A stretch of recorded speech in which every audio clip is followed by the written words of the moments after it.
औज़ुबिल्लाहिमिनश्शैतानिर्रजीम बिस्मिल्लाहिर्रहमानिर्रहीम। आज हमारा टॉपिक है पीटीडब्ल्यू का। What is PTW? It stands for permit to work.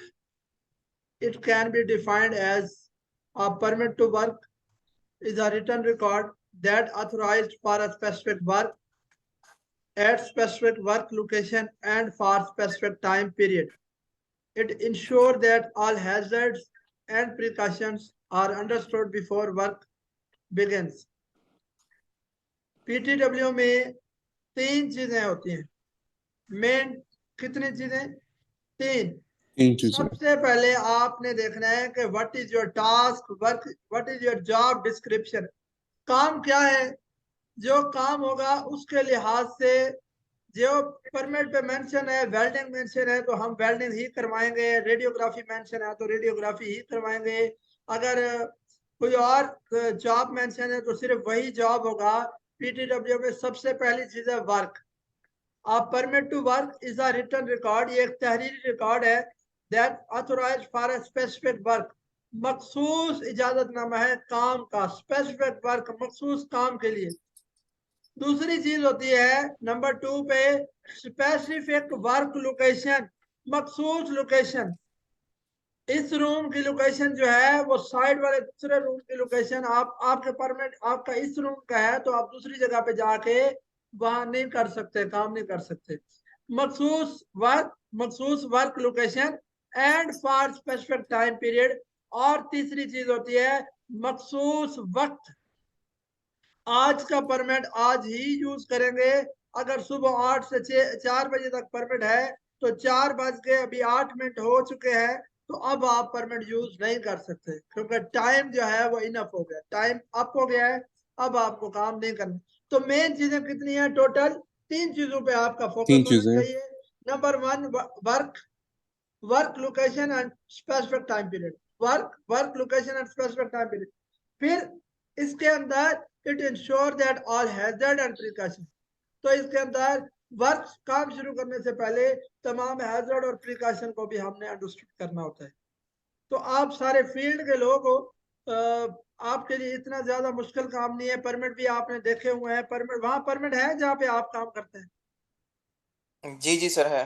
Ji sir. जी ठीक है। अब हर जगह का ना परमिट का तरीका का थोड़ा सा डिफरेंट होता है। कहीं पे क्या होता है परमिट की ना टाइप्स है, ये देखें, ये जी 9 टाइप्स ऑफ परमिट है। हॉट वर्क है, कोल्ड वर्क है, कन्फाइंड स्पेस एंट्री परमिट है, एक्सकवेशन वर्क परमिट है, work at height, crane operation permit, scaffolding, electrical work permit, radiography work permit. ये अब डिपेंड करता है कि आप किस लोकेशन पे हो, वहां का क्लाइंट कैसा है और उस क्लाइंट की रिक्वायरमेंट क्या है और उस क्लाइंट के पास परमिट कौन कौन से है। अब कहीं पे क्या होगा, एक परमिट होगा उस पे जनाब मेंशन कर दिया जाएगा हॉट वर्क का एक खाना बना दिया जाएगा और एक खाना कोल्ड वर्क का होगा। आपने हॉट वर्क का काम करना है तो हॉट वर्क पे टिक कर दो, कोल्ड वर्क का काम करना है तो कोल्ड वर्क पे टिक कर दो। एक ही परमिट हर जगह पे चलता है। और कन्फाइंड स्पेस का परमिट जो है वो अलग होगा। अब कन्फाइंड स्पेस क्योंकि एंट्री का परमिट होता है तो काम का परमिट अलग होता है, एंट्री का अलग होता है। इसके बाद अगर हम बात करें किसी प्लांट पे आपको 2 परमिट दिए जाते हैं, hot work and cold work. कुछ काम हॉट वर्क वाले जो है हॉट वर्क परमिट पे करोगे, कोल्ड वर्क वाले कोल्ड वर्क पे। और तीसरा परमिट होगा कन्फाइंड स्पेस एंट्री परमिट। अब कहीं कहीं ऐसा होता है कि आपको 9 किस्म के परमिट दे दिए जाते हैं, हर काम के लिए अलग अलग परमिट। जहां आप काम करते हैं वहां क्या प्रोसीजर है वो थोड़ा मुझे बताएं। सर यहाँ भी डिफरेंट ही है, हॉट वर्क का परमिट अलग है, आईएनसी थर्मल का यानी कि ये इंस्ट्रूमेंट कंट्रोल का अलग है, इलेक्ट्रिकल का अलग है, इलेक्ट्रिकल में भी हाई वोल्टेजेस के लिए अलग है, मीडियम लो वोल्टेजेस के लिए अलग है, इस तरह हाई डिफरेंट है। वोल्टेज कितने हैं? 415 से ऊपर है? आई थिंक ऐसे ही होगा।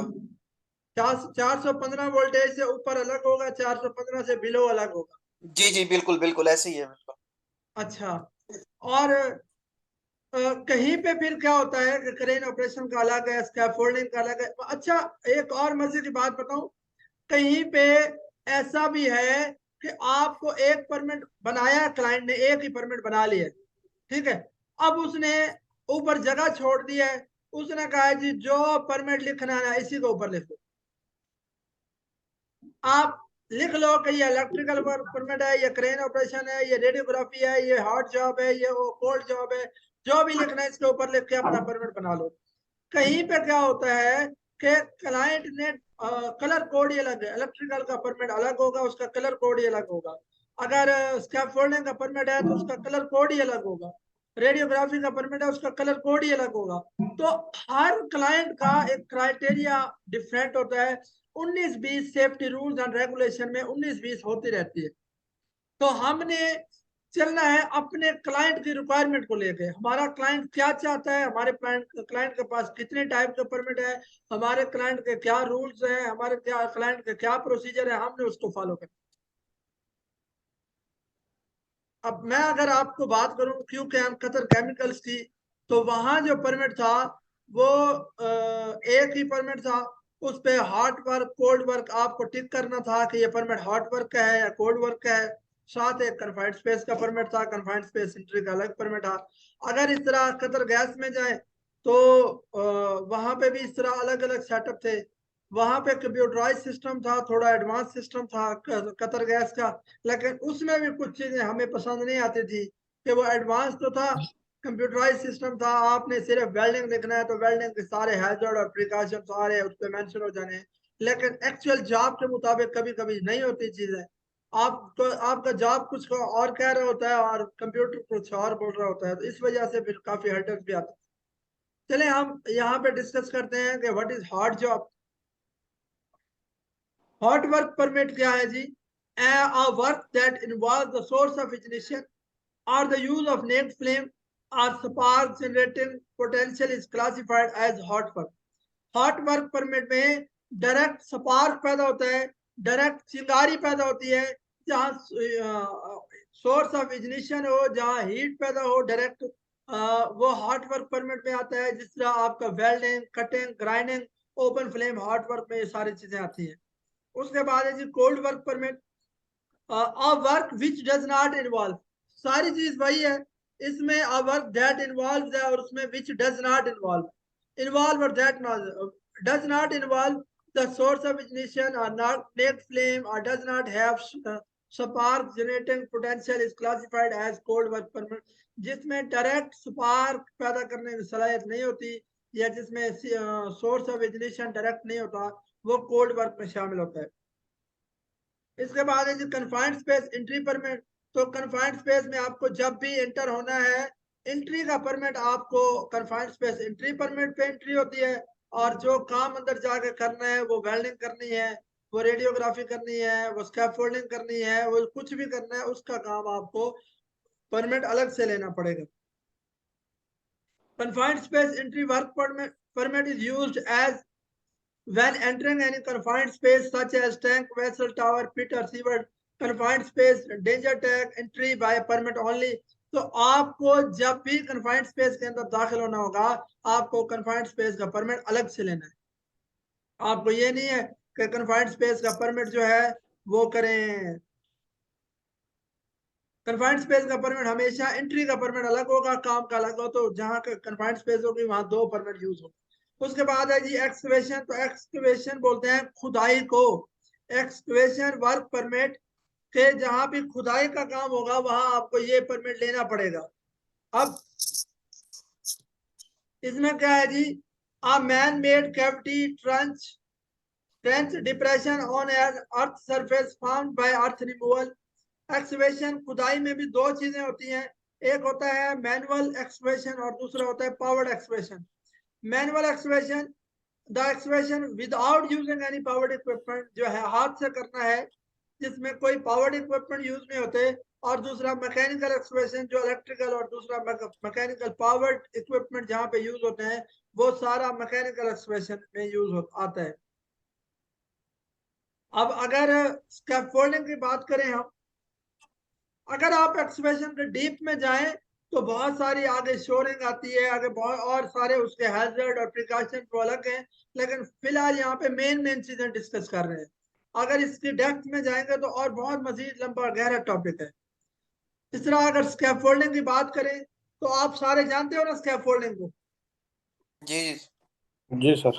कि जहाँ पे मेंटेनेंस होनी है, कंस्ट्रक्शन होनी है, रिपेयर ऑफ बिल्डिंग्स होनी है, ब्रिजेस होनी है। पास टाइम कन्फाइंड स्पेस का मैनवे इतना ऊपर होता है कि आपको वहां तक जो है स्कैफोल्डिंग करनी पड़ती है। तो इसकी भी डिफरेंट टाइप्स हैं, आप सारे लोग स्कैफोल्डिंग को भी जानते हैं।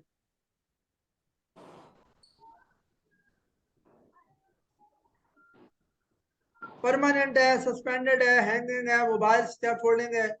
और इसके जो है ना बेसिक कंपोनेंट्स में स्कैफोल्डिंग पाइप्स होते हैं, standard, ledger, transom, bracing, base plate, sole board, work platform, guard rail, straw board, couplers, outriggers, ladders, ये सारे उसमें कंपोनेंट्स आते हैं।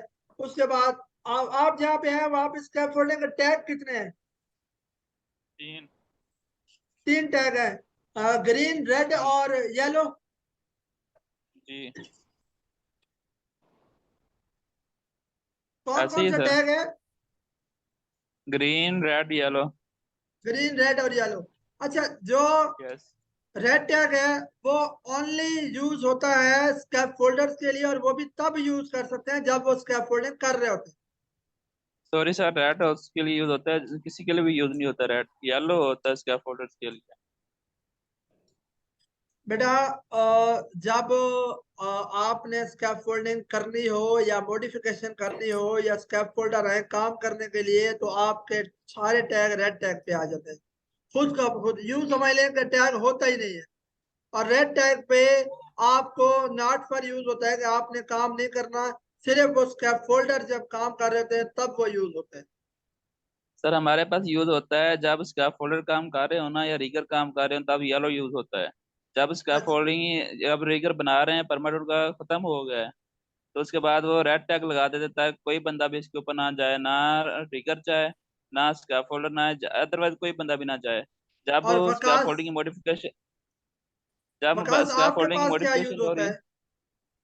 सर, हमारे पास दो ही हैं, एक रेड है और एक मैं व्हाइट देखा है मैंने अभी तक। उस्मान, उस्मान खालिद जी, व्हाइट है आपके पास, रेड और व्हाइट? सर नहीं, मुझे नहीं अभी आइडिया इस चीज का। और Faheem Khan,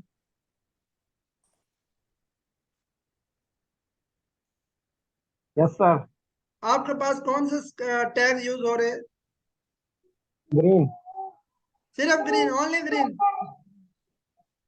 only green sir. हमारे पास जब बन जाता है तो वो ओके हो जाता है कि भाई आप जो है ना ये काम करने के लिए रेडी है, तो वो ग्रीन लगाते हैं। और जब कंप्लीट ना हो तो उस पे रेड लगाते हैं। चले, मैं अब ये सबसे पूछने का मकसद ये है कि आप लोगों को ये आइडिया हो जब सर कि वो मतलब कि अगर उसमें हैजर्डिक हो ना, तो वो कि गिरने का खतरा हो, तो उसमें रेड लगाते हैं कि ये काबिल इस्तेमाल नहीं है। और येलो मैंने देखा नहीं है उसमें कि किसी में कहीं येलो लगा हुआ हो, लेकिन जो यूज होते हुए मैंने देखे, ये दो देखी। अच्छा एक चले, रेड वाला और एक ग्रीन वाला मैंने दो अच्छा देखा। चले मैं आपको बताता हूँ। एक्चुअली ये जो जितने भी क्लाइंट है ना, इनके सेफ्टी के रूल्स 19-20 होते रहते हैं। ठीक है, तो आप जिस कंपनी में काम कर रहे हैं ना, आपने उसके रूल्स को फॉलो करना। लेकिन रूल्स एंड रेगुलेशन 19-20 होते रहते हैं। अब मैं आपको बताऊं कि जो मेन है वो रेड जो है तब यूज होता है जब स्कैफोल्डिंग कर रहे हो या ना कर रहे हो, और इनकम्प्लीट स्कैफोल्डिंग हो तो उसको रेड बोलते हैं। अब वो नॉट अलाउड होता है। अगर येलो की बात करें तो वो जनाब येलो, जहां पे आप स्कैफोल्डिंग हाइट पे कोई गैप आ रहा हो ना, जहां पे आपको लगता हो कि यहाँ से बंदा गिर सकता है, गैप आ रहा हो, तो उस टाइम पास टाइम ऐसे कोई पाइपलाइन गुजर रही है, कोई ऐसी चीज आपको गैप छोड़ना पड़ जाता है, तो फिर आप क्या करते हो, येलो लगा के टैग, और वहां लिख देते हो, येलो पे लिखा होता है कि हार्नेस, सेफ्टी हार्नेस मैंडेटरी हो जाता है। ठीक है, अब जब सेफ्टी हार्नेस मैंडेटरी है तो येलो पे बंदा कोई भी जाए सेफ्टी हार्नेस पहन के जाएगा हाइट पे। ग्रीन टैग में है कि सेफ टू यूज, कि जो भी बंदा ऊपर जाना चाहे वो बगैर हार्नेस भी जा सकता है। जैसे हम परमानेंट प्लेटफॉर्म पे बगैर विदाउट एनी हार्नेस जाते हैं, यहाँ पे भी ऐसे कर सकते हैं। सॉरी सर, हम स्कैफोल्डिंग को तो बगैर हार्नेस के छोड़ ही नहीं सकते ना, क्यों? स्कैफोल्डिंग एक हमारा परमानेंट प्लेटफॉर्म तो नहीं है ये।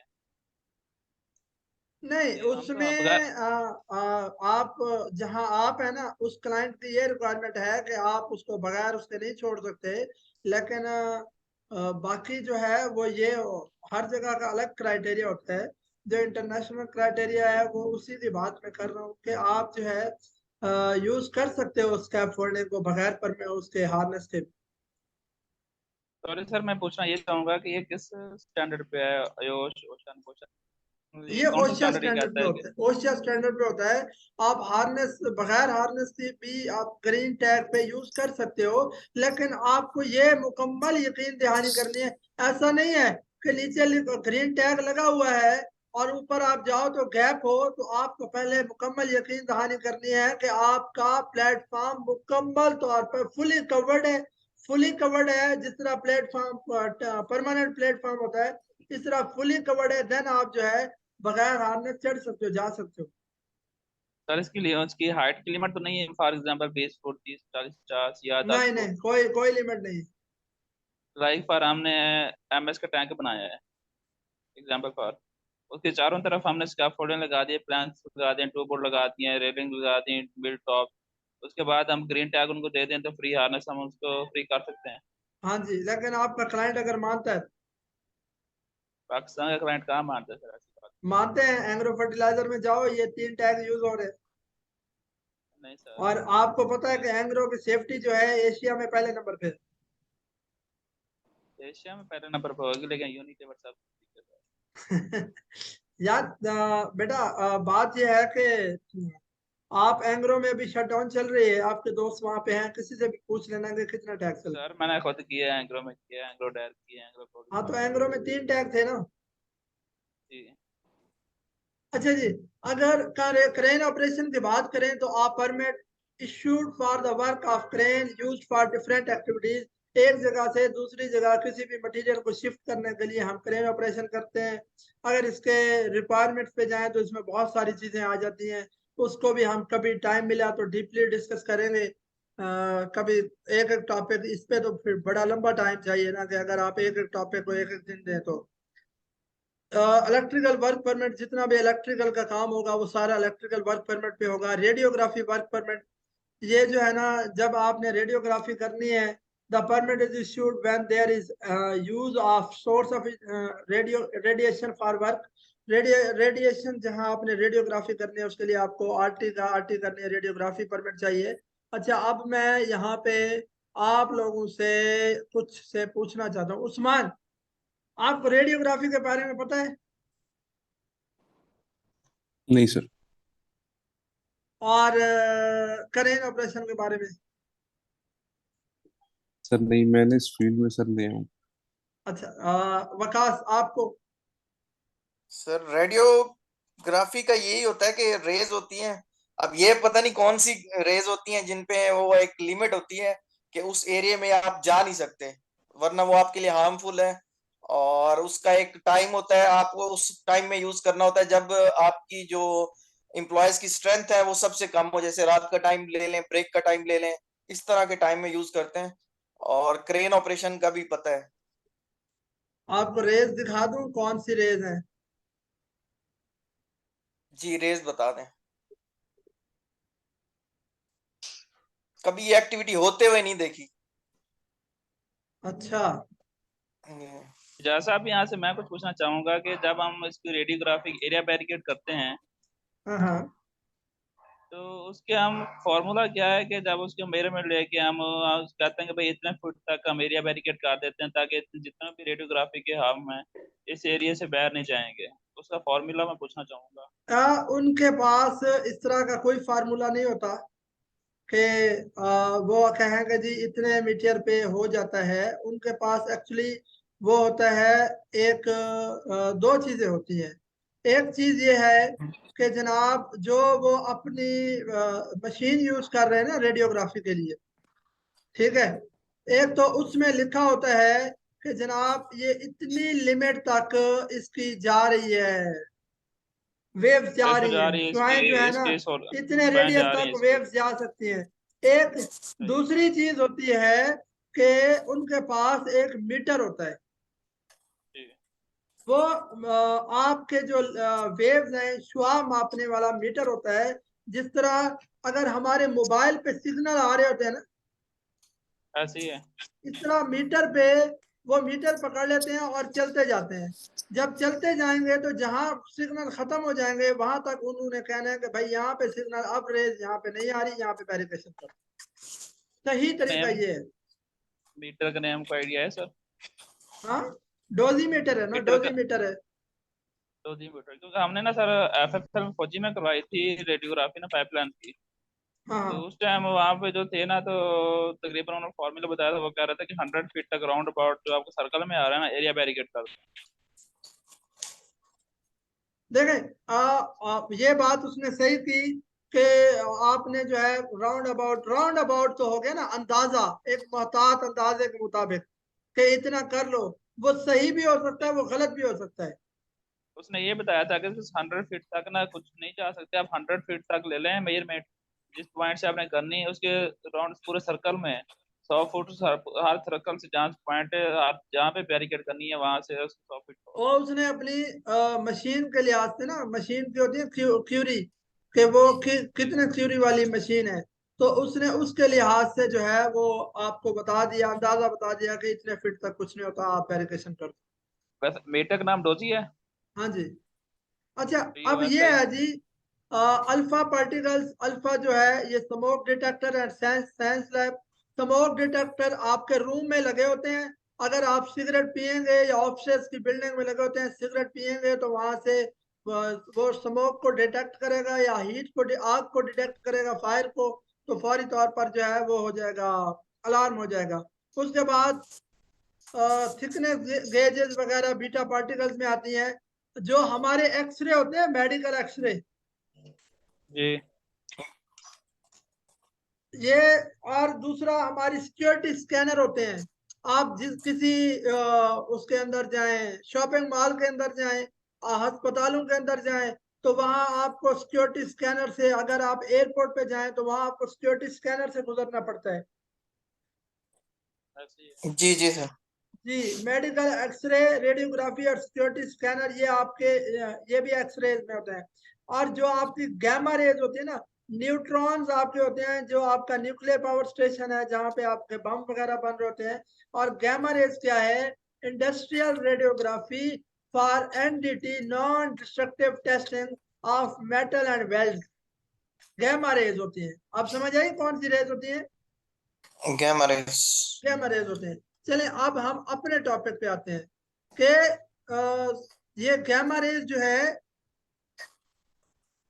ये इनका क्या अमल है हमारी वेल्डिंग्स में। जहां जहां वेल्डिंग होती है ना, पाइपलाइन को जोड़ा जाता है, उसका फिटअप होता है, उसके बाद वेल्डिंग होती है, तो वेल्डिंग वाली जगह पे आपने उसका इंटरनल डिफेक्ट मालूम करने के लिए रेडियोग्राफी करनी। अंदरूनी बैरूनी डिफेक्ट मालूम करना है तो उसको वीटी बोलते हैं, विजुअल टेस्टिंग। वो अंदरूनी बैरूनी डिफेक्ट है, लेकिन उसके अंदर कोई डिफेक्ट, कोई पिन होल, कोई चीज ऐसी रह गई है, कोई कट है, कुछ कोई इश्यू है, इंटरनल डिफेक्ट मालूम करने के लिए रेडियोग्राफी करते हैं। जैसे कि हम अपने मेडिकल करवाने जाए, एक्सरा करवाने जाते हैं, कभी कभी करवाया जिंदगी में एक्सरा अपना या किसी और का? जी सर। जी दफा। सर। जी, जब एक्सरे करवाने जाते हैं, जो एक्सरे वाला बंदा होता है वो हमें क्या कहता है कि भाई आप बाहर चले जाओ। एक बंदा ही जिसका एक्सरे होना है वो अंदर रहता है। उसको उस मशीन के आगे खड़ा करके ना, जिस बंदे ने एक्सरे करना हो वो भी बाहर चला जाता है और बाहर से बटन ऑन करता है। वो उस तक शुआ पहुंचती है। जैसे उस बंदे का एक्सरे हो जाता है, वो वहां मशीन को बंद करके अंदर आता है और उसको कहता है भाई अब साइड पे हो जाओ।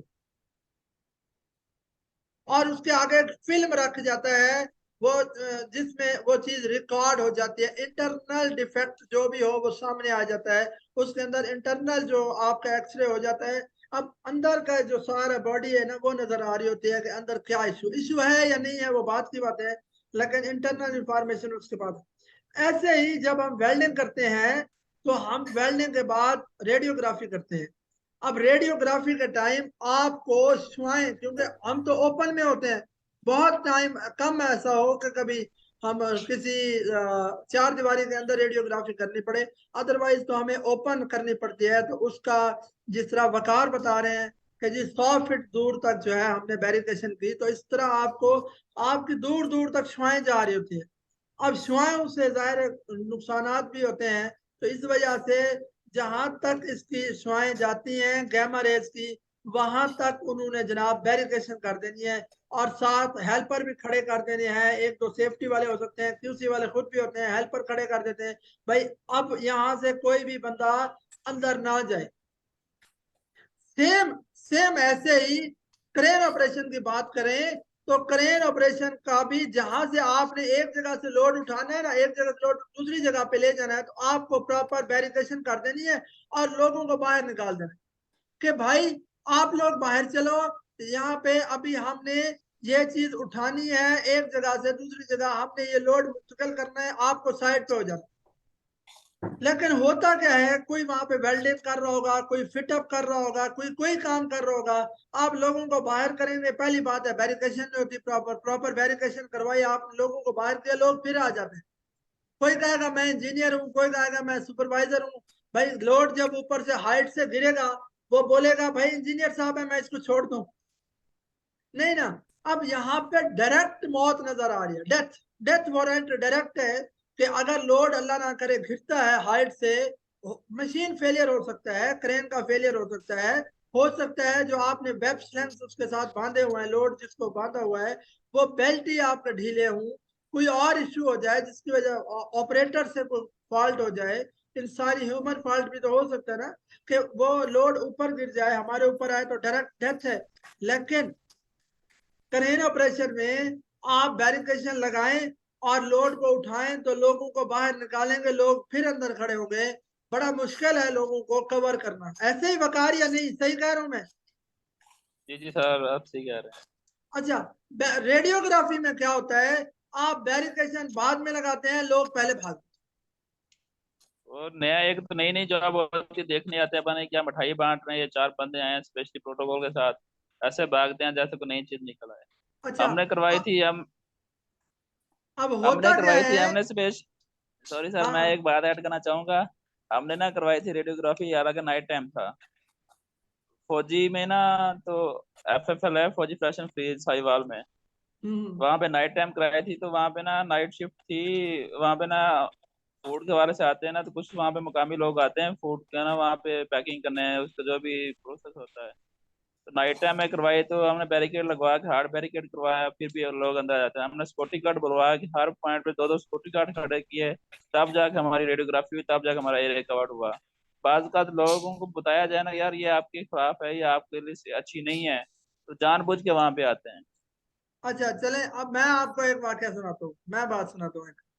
अब होता क्या है कि वकास लोगों को आप जो है ना वो बैरिकेशन जब करते हो ना, तो मोस्टली लोगों को पता होता है फील्ड में कि रेडियोग्राफी वाले आ गए हैं, तो अनाउंस कर दो रेडियोग्राफी होनी है, तो लोगों ने मिंट करना है, एरिया छोड़ के भाग जाना है। रेडियोग्राफी होती कब है, जब आप सुबह सुबह शिफ्ट में पहुंचते हैं ना, लोगों के आने से पहले लोग टीपीटी में बिजी होते हैं, रेडियोग्राफी वाले अपनी रेडियोग्राफी कर रहे होते हैं। और या लंच ब्रेक जब होती है कि लोग खाना खाने जाए लंच ब्रेक टाइम, तो रेडियोग्राफी वाले वो 1 घंटा वो रेडियोग्राफी कर लेते हैं। और या होती है शाम को जब शिफ्ट एंड होती है ना, एक शिफ्ट वाले वापस जा रहे हैं, दूसरी शिफ्ट आने से पहले पहले वो जो 1 घंटा डेढ़ होता है ना, उसमें भी रेडियोग्राफी हो जाती है। सुबह और शाम और लंच टाइम 3 टाइम है रेडियोग्राफी। या फिर बहुत ज्यादा काम हो जाए तो किसी एक दिन छुट्टी कर लेते हैं, और उस छुट्टी वाले दिन वो क्या करते हैं कि सब सारे वर्कर छुट्टी पे होंगे तो रेडियोग्राफी। अब मैं आपको मजे की बात बताऊं, रेडियोग्राफी में क्यों क्या ऐसी चीज है जो जनाब लोगों को छुट्टी का टाइम, और लोग फिर भाग भी जल्दी जाते हैं रेडियोग्राफी से ना, लोग जल्दी भाग जाते हैं। ये वो वाली कहानी है, कोई बंदा गया इसमें ना रेडियोग्राफी में इन्होंने कह दिया है कि जी वाइट सेल डैमेज होते हैं, वाइट सेल डैमेज होते हैं, कैंसर वगैरह होता है, वाइट सेल डैमेज होते हैं। तो लोगों ने ये अपने जहन में बिठा लिया। कोई बंदा गया सिगरेट लेने, जब वो दुकान पे पहुंचा ना, तो उसने कहा यार मुझे सिगरेट दो, उसे सिगरेट दुकानदार ने दिए और वो सिगरेट लेकर घर आ गया। जब घर पहुंचा तो उसने सिगरेट खोले तो ऊपर डब्बी पैकेट के ऊपर लिखा हुआ था कि जनाब सिगरेट नोशी ना खबरदार, सिगरेट नोशी मर्दाना कमजोरी का बायस। अब वो भागा और सीधा गया दुकानदार के पास, उसको बोला भाई ये क्या के दे दिया है? उसने कहा जी ये सिगरेट ही दी है। उसने कहा नहीं नहीं नहीं, नहीं ये नहीं चाहिए मुझे, वो कैंसर वाले दे दो, कैंसर वाले दे दो पर ये नहीं चाहिए।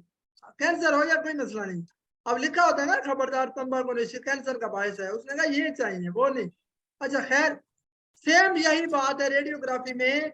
आप जब वो करते हो ना क्रेन ऑपरेशन, आप लोगों को डेथ वारंट है सीधा, आप लोगों को बाहर निकालते हो, लोग अंदर आ जाते हैं। जब रेडियोग्राफी कराते हो, रेडियोग्राफी लोगों के दिमाग में बैठा हुआ है कि मर्दाना कमजोरी का बायस होगा, तो आप रेडियोग्राफी पे सिर्फ पहुंचते हो, लोग भाग जाते हैं। बहुत जिस तरह वकार बता रहे हैं, ऐसा बहुत कम होगा कि बाहर से लोग आए और उनको पता ना हो और वो जनाब गलती से अंदर आ जाएं। लेकिन फील्ड में आप जब भी जाते हो, सिर्फ बताओ कि आरटी हो रही है, लोगों ने खुद ही भाग जाने वाला। वो कहते हैं जी ये मर्दाना कमजोरी ना हो जाए, ठीक है, वो मर्दाना कमजोरी पता नहीं होगी या नहीं होगी, कैंसर होगा या नहीं होगा, छोटी मोटी शुआओं से कुछ नहीं होता, वो भी तो इंसान है जो अंदर कर रहे होते हैं रेडियोग्राफी। तो लेकिन ये है कि जो हमने खौफ बिठा लिया, वैसे अच्छा खौफ है, ताकि चलो इस बहाने से निकल तो जाते हैं ना लोग, सेफ्टी वाले बेहतर हो जाते हैं।